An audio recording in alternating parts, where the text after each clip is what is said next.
Welcome back, everybody. It's your boy Wings of Redemption, and we're going to go ahead and go on a rant here today. And that rant's going to mainly consist of about drugs.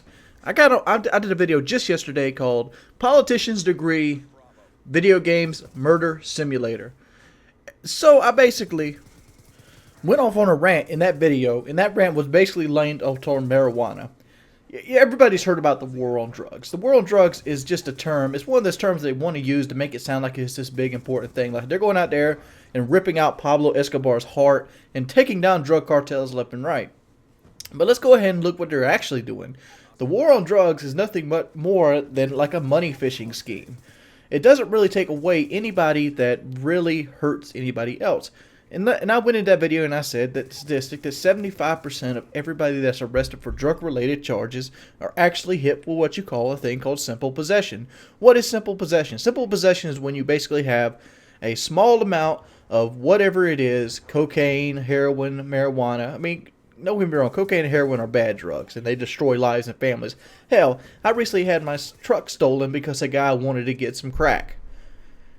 And, you know, it sucks. It does suck. And the city loses resources, basically pushing officers, you know, to go out there and look for stolen trucks for crack. But we're not talking about crack. We're talking about marijuana. I've never had my truck stolen over somebody wanting to hit a marijuana. I've never heard anybody breaking into a house to buy, you know, to get money to buy marijuana. If you don't have money for marijuana, you know what you do? You be like, damn, man, we need to get a job. I'm hungry and I ain't got no bud. I mean, those people that smoke marijuana aren't really violent people. And when you put non-violent prisoners in criminal, not only do you maybe tarnish their record and make them look bad for the rest of their life and actually hurt the job scheme even more, which in my book, I believe that poverty and unemployment are the real culprit of violent crimes or crime in general. And I don't know, I might be right, but who knows? But when you put non-violent people in prison, all you're doing is hitting it back on the taxpayer. What do they want to do right now? They want to raise our taxes again. Why not, instead of raising taxes, you spend your money more efficiently? I understand that when you're in a situation that you can't really punish anybody but by monetarily means or means of, hey, we're going to put you in this big cage. But that big cage costs money, and it costs a lot of money. Every pothead that you put behind bars for having simple possession or, you know, having some sort of marijuana on them, let's say they get 6 months, or let's say a year. A year in prison in South Carolina costs the taxpayers of this state $31,000 per inmate. Per inmate. That is somebody's goddamn job, dude. Look at the unemployment lines. The unemployment people don't get that kind of benefits. You know what?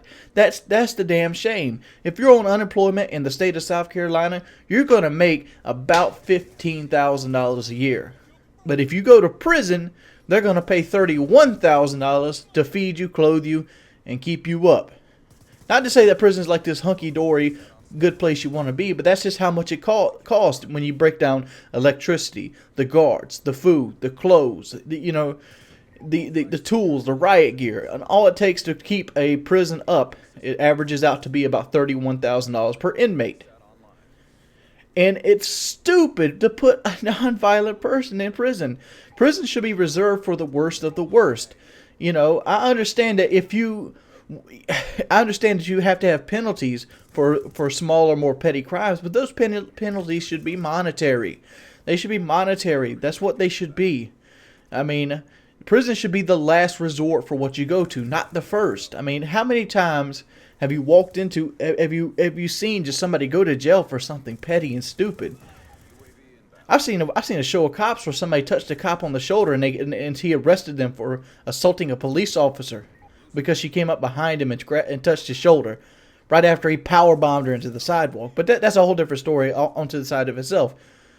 Marijuana should be legalized, and people, the first thing you want to think of, like, well, if it was legalized, this is something somebody said in the comments now. If marijuana was legalized, he wouldn't want his cab driver to be high. You know what? I don't want my cab driver to be drunk either. And you know what? He usually doesn't show up to work drunk. You know why he doesn't show up to work drunk? It's perfectly legal to drink. He doesn't show up to work drunk because he'd lose his goddamn job. That's why he doesn't show up to work drunk. Don't you think the same consequence would be showing up to work high? That you maybe would lose your job if you were blazed out of your mind the entire time you're driving a cab? Maybe, just maybe. think about some of the things you guys say when you say it. It's ridiculous.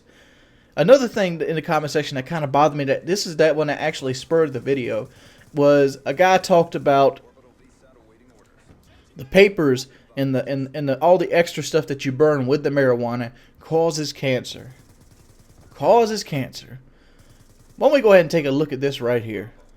This isn't a complete list by any means, but this is a United Kingdom survey of doctors basically listing out what causes cancer and the probability rate that you'll get cancer by doing certain activities. And if you go ahead and look on here, you see stuff like physical exercise can cause colon cancer. If you're overweight or obese, you're 13.6% greater to get colon cancer. What else is there? Meat. If you're a female and you eat meat, you have a 16.4% greater chance of getting cancer than somebody that doesn't eat meat. But what about vegetables? Well, if you're a female and you eat vegetables, you're 43.5% to get a thing called larynx cancer. Tobacco, you're 79% greater chance. Almost everything causes fucking cancer. Everything in the goddamn world causes cancer. I'm literally, like, if you look at these lists, they're like reading the dictionary. The fact is, life is uncertain. Life is risk. You can walk down the steps and break your neck. You might not walk down the steps and break your neck, but guess what?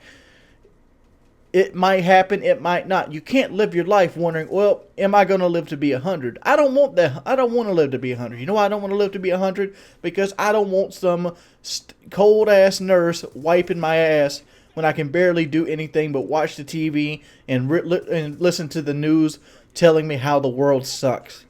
Because, you know what? It's bullshit how we have these laws. I mean, another one that bothers me is hooking. Why is prostitution illegal? Seriously. Give me a goddamn reason why prostitution is illegal. I can pay two people to have sex. I can get a man and a woman. I can pay them money to have sex on camera, and that's called porn. But if I paid that woman to have sex with me on camera, that's called prostitution. Well, the first thing out of people's minds will be like, well, some people prostitute underage kids. Why not just make it illegal for underage kids to be prostituted? Why not get it off the street, tax it, and basically make some money back for this government that has a failing economy, has a huge problem with money. Tax the pussy, and then have little brothels and whorehouses that will basically be sitting outside in the county anyway to make money. And this will get people off the streets. This will get solicitation off the streets. And everything will be fine. Marijuana does not need to be illegal. If marijuana is illegal, why not make alcohol illegal? Why not make smoking illegal? Smoking kills 7,000% more people than marijuana does.